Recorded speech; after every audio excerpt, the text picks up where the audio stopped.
안녕하세요. 백사원 목사입니다. 오늘은 10월 28일 월요일 아침입니다. 오늘도 신실한 마음으로 하나님의 말씀과 함께 하루를 살아가는 여러분 모두에게 크신 하나님의 넘치는 은혜가 종일토록 함께 하시기를 바랍니다. 오늘 하나님의 말씀은 예레미야 애가 5장 11절부터 22절까지의 말씀입니다. 이 땅에 있는 모든 피조물들은 그들의 특징에 따라 다른 모양을 가지고 있습니다. 모든 창조세계의 모든 구성원들은 그들의 독특한 특징, 형태와 모양이 있고 또 있어야 할 자리가 있는 것이죠. 그러나 그 모양과 특성과 형질과 다르게 존재하거나 다르게 대우받을 때 생태계가 파괴되고 자연의 질서가 무너지게 되는 것입니다. 오늘 본문에는 하나님의 백성들에게도 그의 형편과 신분과 처지에 따라 정당한 대우가 각기 다른데 이에 합당한 대우를 해주지 않음으로 인한 비극과 비참을 이야기합니다. 특별히 본문 11절부터 14절에 그런 내용이 실려 있는데요. 제가 먼저 11절을 읽어보죠. 대적들이 시온에서 부녀들을 유다 각 성읍에서 처녀들을 욕보였나이다. 이 대적들은 바벨론 군사들을 말합니다.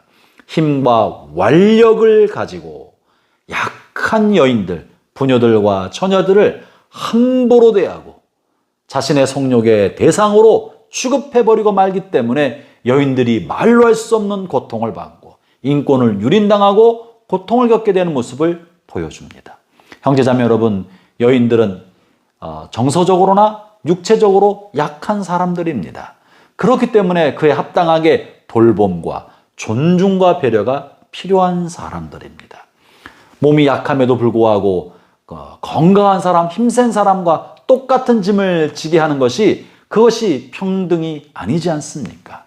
약한 사람에게는 작은 짐을, 건강하고 힘센 사람은 더 무거운 짐을 지는 그것이 정당한 그리고 합당한 평등인 것처럼 여인들에게는 돌봄과 사랑, 존중여김과 배려가 필요한 것입니다. 아울러 12절에서는요, 리더들에 관한 이야기를 하고 있는데요. 지도자들은 그들의 손에 매달리고 장로들의 얼굴도 존경을 받지 못하나이다. 지도자나 장로들은 사회의 지도층들입니다. 그들은 인생의 연륜과 지식 그리고 삶에서 묻어나왔던 지혜를 가지고 공동체를 이끌어가는 사람들이었습니다. 그러므로 다른 사람을 이끌어갔던 그들은 그들의 리더십을 발휘할 수 있는 그런 곳에 있어야 합니다. 리더십을 존중해주고 그 사람들이 다른 사람을 이끌어갈 수 있도록 해줄 때 공동체는 건강하게 유지될 수 있는 것이죠.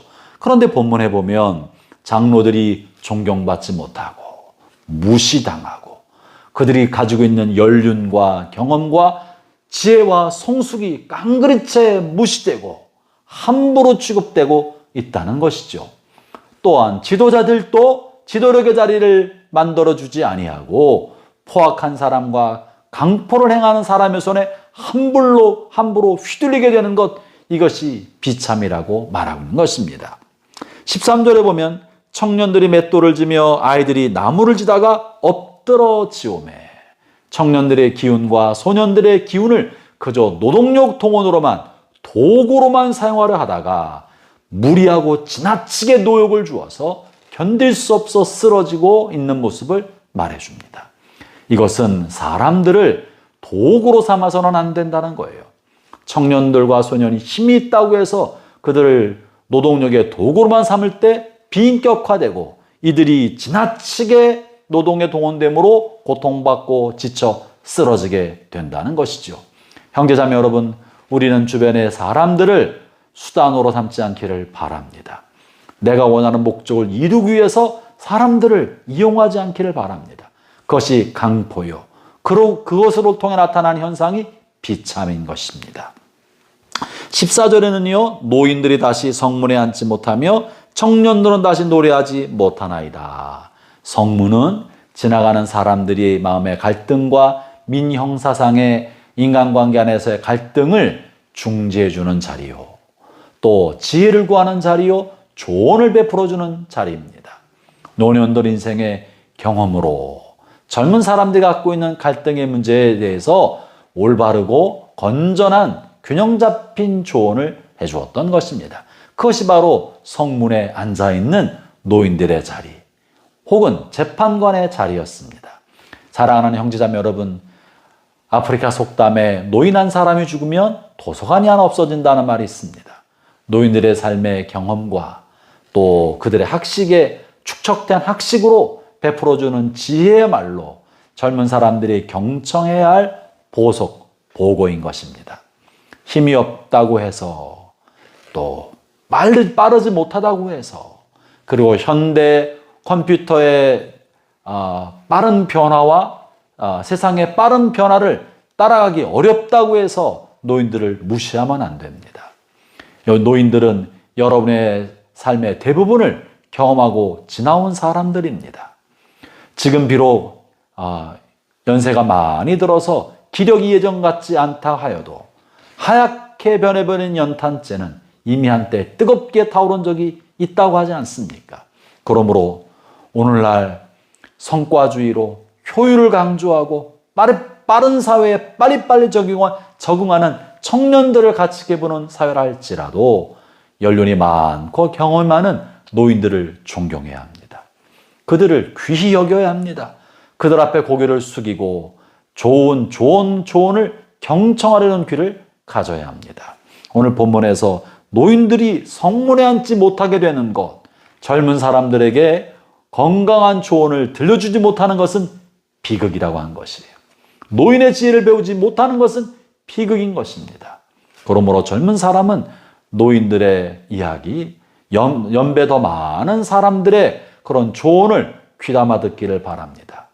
그저 또다시 라떼 이야기를 한다, 꼰대라고 평가하고 폄하하고 뒷전으로 던져버리는 것이야말로 인생의 주옥 같은 보석을 하찮게 여기는 어리석은 사람이 돼버리고 마는 것입니다. 이것이야말로 비참입니다. 아울러 청년들이 다시 노래하지 않는다는 말은 청년들이 무엇을 노래하겠습니까? 인생의 꿈을 노래하는 것입니다. 희망을 노래하는 것입니다. 오늘은 비록 힘들고 어려워도 청년들은 미래 다가올 희망과 꿈 때문에 노래를 합니다. 그러므로 청년들이 노래할 수 없다는 것은요, 희망을 잃어버렸다는 것이고 꿈을 잃어버렸다는 것입니다. 청년들에게는 미래를 희망적인 눈으로 바라볼 수 있는 권리가 있습니다. 그러므로 우리는 청년들에게 실수할 수 있는 자유를 주어야 합니다. 실수할 수 있는 자유야말로 청년들의 특권입니다. 실수를 통하여 더 큰 미래, 더 건강하고 바람직한 미래의 꿈을 꿀 수 있는 거예요. 청년들은 실패해도 괜찮은 사람들입니다. 그리고 노래를 부르면서 다시 미래의 희망을 찾아갈 수 있는 사람들입니다.